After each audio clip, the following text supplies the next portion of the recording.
Paris से हमारे साथ जुड़ गई हैं फर्स्ट पोस्ट की मैनेजिंग एडिटर पलकी शर्मा। पलकी, कल आपने बताया था कि इस समिट के हाइलाइट्स क्या हो सकते हैं, किन मुद्दों पर ध्यान हो सकता है। एक तो ये ऐतिहासिक समिट है और पीएम मोदी उसमें मौजूद हैं। आप क्या सेंस ले पाए वहाँ पे, खास क्या कुछ हुआ, क्या कोई डिक्लेरेशन होगा?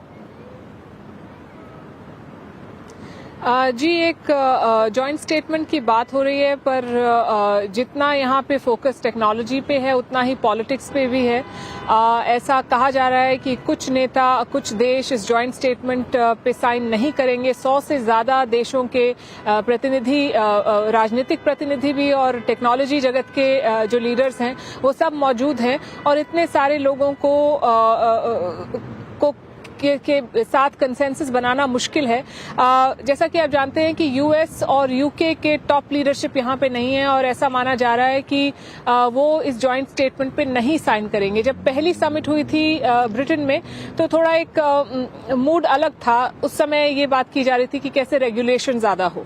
दूसरी समिट हुई साउथ कोरिया में, जब थोड़ा डिवीजन खुल के सामने आया। यूएस और उनके एलाइज ने एक स्टेटमेंट, एक डील पे साइन किया, इंडिया और चाइना ने नहीं किया।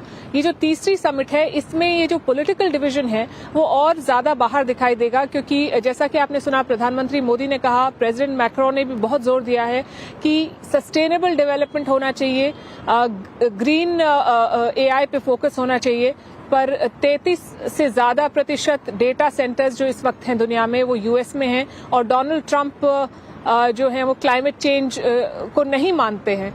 तो US is not on board on this. तो इस तरह की कुछ बातें डिस्कस हो रही हैं। कुछ एक्सपर्ट्स ने कहा है कि रेगुलेशन पे फोकस नहीं करेगा जॉइंट स्टेटमेंट, क्योंकि इस वक्त सारे देश चाहते हैं कि हम इस रेस में आगे बढ़े, रेगुलेशन बाद में हो सकता है। तो काफी डिबेट है, पर एक इंटरेस्टिंग प्लेटफॉर्म है चर्चा के लिए, और ये बहुत इंपॉर्टेंट मुद्दे हैं जो प्रधानमंत्री मोदी ने भी उठाए, और यहाँ पे मौजूद सब नेता उस पर बात कर रहे हैं।